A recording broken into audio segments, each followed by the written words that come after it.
पहले अतीक अहमद, फिर मुख्तार अंसारी और अब मौलाना तौकीर रजा। योगी सरकार का बुलडोजर एक बार फिर एक्शन मोड में है और इस बार निशाने पर है वो जमीन जिस पर सालों से गैरकानूनी कब्जे का आरोप था और जो तौकीर रजा के कथित करीबी भूमाफिया हैं।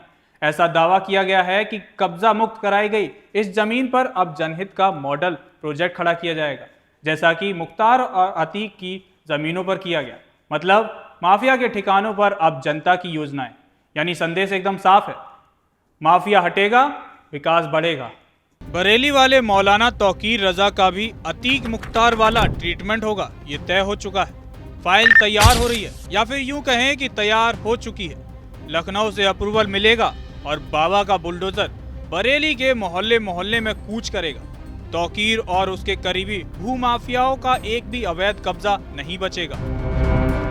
इस रिपोर्ट के सामने आने के बाद मौलाना तौकीर के कैंप में खलबली मच गई है। जैसे कि लखनऊ में माफिया मुख्तार अंसारी के अवैध कब्जे को ध्वस्त कर वहां गरीबों के लिए फ्लैट बनाए गए, जैसे प्रयागराज में अतीक अहमद के अवैध कब्जे को बुलडोज कर वहां मकान बनाए जा रहे हैं। अब वही काम बरेली में भी होने वाला है।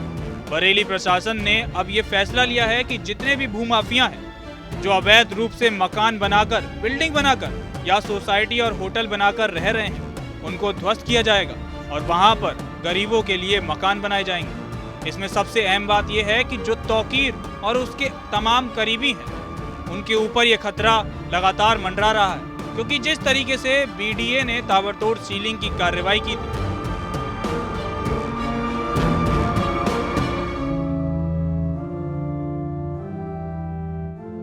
बरेली में हिंसा के बाद तौकीर के करीबियों पर यह खतरा मंडरा रहा है कि उनके अवैध कब्जों पर बुलडोजर चल सकता है।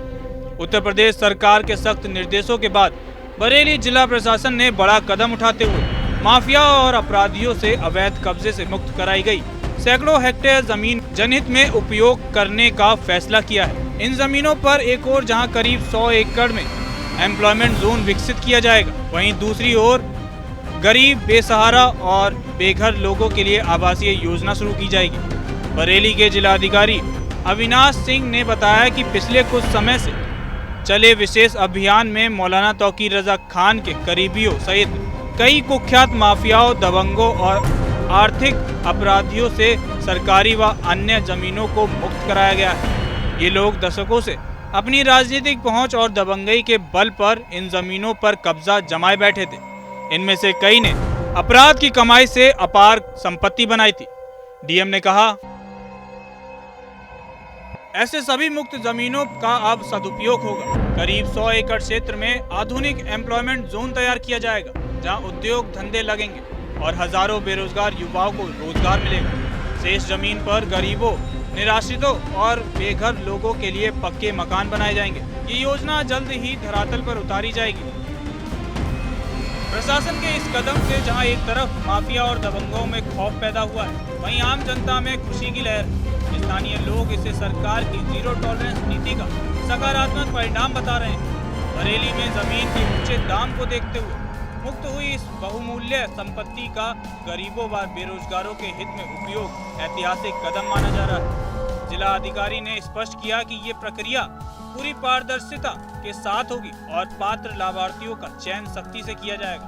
दोनों योजनाओं के लिए तैयारी अंतिम चरण में है और जल्द ही निर्माण कार्य शुरू हो जाएगा। प्रशासन ने लोगों से अपील की है कि कोई भी नई अतिक्रमण की कोशिश ना करें, नहीं तो सख्त कार्रवाई होगी। लिहाजा योगी सरकार का एक्शन मोड एकदम ऑन है और 2027 में यूपी में चुनाव होने हैं। तो ऐसे में सवाल है कि क्या ये एंटी माफिया मॉडल चुनावी साल में फिर गेम चेंजर साबित होगा? और सबसे बड़ी बात, तौकीर रजा के करीबी लोगों के खिलाफ ये कार्रवाई क्या एक नया राजनीतिक तूफान पैदा करेगी? आपका क्या कहना है इस पूरे मुद्दे को लेकर? अपनी राय हमें कमेंट सेक्शन में जरूर बताएं। कैमरामैन मिनाज के साथ तरुण, जनतंत्र टीवी।